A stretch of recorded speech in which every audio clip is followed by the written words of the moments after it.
Hi friends, ఈరోజు medieval హిస్టరీలో ఇస్లాం మతం గురించి మనం ఇప్పుడు చెప్పుకుంటున్నాం. ఇప్పుడు నార్మల్గా ఇస్లాం మతం ఢిల్లీ సుల్తానేట్స్ అలా డిఫరెంట్ పీరియడ్స్ ఉంటాయి. ఇప్పుడు ఇస్లాం చూసుకుంటే ఫస్ట్ ఇస్లామ్స్ ఎలా వచ్చారు, ఎలా ఎమర్జ్ అయ్యారు అన్నది ఇప్పుడు చూసుకుంటాం. ఫస్ట్ ఇస్లామ్స్లో చూసుకుంటే ఇస్లాం అంటే submission to the will of God. ఓకేనా, దాని మీనింగ్ ఇస్లాం అంటే. ఇప్పుడు 570 బీసీలో ఏమైందంటే, అప్పట్లో అబ్దుల్లా అండ్ అమీనా అనే ఇద్దరు పేరెంట్స్కి మహమ్మద్ ప్రవర్త అనే అతను పుడతాడనమాట. అతను ఎక్కడ పుడతాడంటే మక్కాలో బోర్న్ అవుతాడు. అక్కడ ఏమైంది, అప్పుడు అతను బోర్న్ అయిన తర్వాత కొన్నేళ్ళకి వాళ్ళు చనిపోయాక ఈ మహమ్మద్ ప్రవర్త అతని అంకులైన అబూదా తాలిబు అతని దగ్గర పెరుగుతాడు. చిన్నప్పటి నుంచి పెరిగి తను ఏంటంటే ఎప్పుడూ చిన్నప్పటి నుంచి అతను హీరా మౌంటైన్ వద్దకు వెళ్ళి మెడిటేషన్ చేసేవాడు.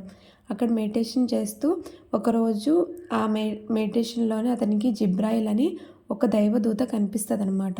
ఎప్పుడైతే అతనికి దైవదూత కనిపిస్తుందో అతను అప్పటి నుంచి ఇస్లాం రిలీజియన్ అనేది స్టార్ట్ అవుతుంది కొన్ని డేస్కి. 622 సెప్టెంబర్ 24 ఇతను ఏం చేస్తాడంటే మక్కా దగ్గరకు వెళ్ళి చెప్తాడు, ఇట్లా నాకు ఒక దైవదూత కనిపించింది, ఆడ పేరు జిబ్రాయిల్, ఇది అని చెప్పి. కానీ మక్కా దగ్గర ఉన్న పీపుల్స్ అందరూ అతన్ని లేదు ఏంటి ఇది ఇలా అని చెప్పి అతన్ని కొంచెం రివర్స్ అవుతారు. అయినప్పుడు ఏంటంటే అప్పుడు వెంటనే అతను 620 సెప్టెంబర్ 25 ఆ రోజునే అతను మక్కా నుంచి మదీనాకి వెళ్ళిపోతారు. మామూలుగా మదీనాకి పాస్ట్లో ఏమని పిలిచేవారంటే మస్రిజ్ అని పిలిచేవారనమాట. తర్వాత 630 బీసీ ఇతను ఏంటంటే నార్మల్గా మదీనాకి వెళ్ళిపోయి ఎప్పుడైతే ఈ డేట్లో మదీనాకి వెళ్ళిపోతారో దాన్నే హిజ్రా సక్కం అంటారు. హిజ్రా సక్క టైం పీరియడ్. అప్పటి నుంచి ఇస్లాం క్యాలెండర్ స్టార్ట్ అవుతుంది అనమాట. ఇది గుర్తుపెట్టుకోవాలి, ఇంపార్టెంట్. ఈ హిజ్రా సక్కం ఎప్పుడు స్టార్ట్ అయింది, ఇస్లాం క్యాలెండర్ ఎప్పుడు స్టార్ట్ అయింది అనేసి. నెక్స్ట్ ఇతను ఏంటంటే ఇక్కడ 632 బీసీ వరకు అతని స్పీచెస్ ఎప్పుడు మదీనా వద్ద ఇస్తూనే ఉండేవారు. అయితే తర్వాత 630 బీసీ తర్వాత అతను మక్కాను కూడా జయించారు. ఇంతకుముందు అతన్ని మక్కా దగ్గర నుంచి తరిమేశారు కదా, మళ్ళీ ఇతను మక్కా దగ్గర అతని స్పీచెస్ ద్వారా జయించి అక్కడే మక్కాలోనే 632 బీసీ దగ్గర 632 బీసీలో చనిపోతారనమాట. ఇతను చనిపోయిన తర్వాతే వస్తారు మనకి ఖలీఫాస్లో మొత్తం 4 ఇంపార్టెంట్ రూలర్స్ ఉంటారు. అందులో ఒక అతను Abu Bakr, Umar, Osman, Ali. Abu Bakr, Umar, Osman ఈ ముగ్గురిని ఎవరైతే ఫాలో అవుతారో వీళ్ళ ముగ్గురు ఫిలాసఫీని వాళ్ళని సున్నీస్ అంటారు. అదే ఆలీ అతనిది ఫాలో అయ్యేదాన్ని సియాస్ అంటారు. ఆలీ అంటే ఎవరో కాదు, మహమ్మద్ ప్రవక్త కూతురు ఫాతిమాని పెళ్లి చేసుకున్న అతని భర్త అనమాట. అంటే సన్నిన్లా, ప్రవర్తకి సన్నిన్లా ఆలీ, అతని కూతురు ఫాతిమా. వాళ్ళని ఫాలో అయ్యేవారు సియాస్ అనమాట. ఇప్పుడు అబూ బకర్ టైంలో ఏమైందంటే ఇతని కాలంలోనే మహమ్మద్ ప్రవక్త ఏవైతే స్పీచెస్ ఇచ్చాడో అవి ముస్లిం పవిత్ర గ్రంథమైన ఖురాన్గా సంకలనం చేసినది ఎవరు చేశారంటే ఇబీనా సబత్ అనే అతని యొక్క స్పీచెస్ మొత్తాన్ని ఖురాన్గా రాశారనమాట.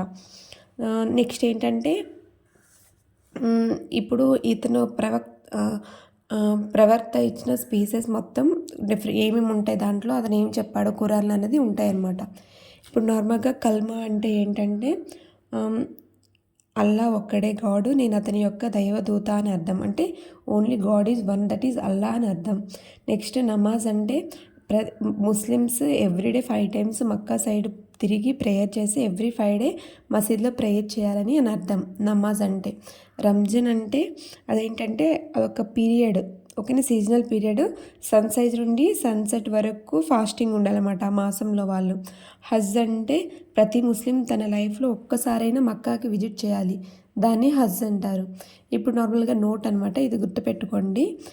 చహార్ తస్లీం అంటే అర్థం ఏంటంటే నమస్కారం లేదా ప్రార్థన చేసే విధానాన్ని చహార్ లేదా తస్లీం అంటారు.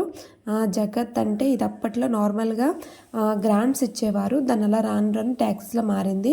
జిహాద్ అంటే ఒక పవిత్రమైన యుద్ధం లాంటిది జిహాద్ ముస్లింలో. అప్పుడు ఏంటంటే ఈ జిహాద్ మామూలుగా ఇండియా మొత్తం మీద జిహాద్ని విధించిన వ్యక్తి ఎవరంటే బాబర్.